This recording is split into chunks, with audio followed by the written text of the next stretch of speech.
In this video, I'll show you how to use the Replit mobile app. First, download the Replit app from the App Store or Google Play Store and sign into your account. If you don't already have an account, create one to get started. Next, from the home screen, browse your existing projects or tap Create REPL to start a new one.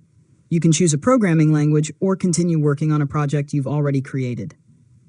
After that, open a project to access the code editor and the built-in AI assistant. You can edit files, ask the AI to generate code, fix bugs, explain code, or add new features directly from your mobile device.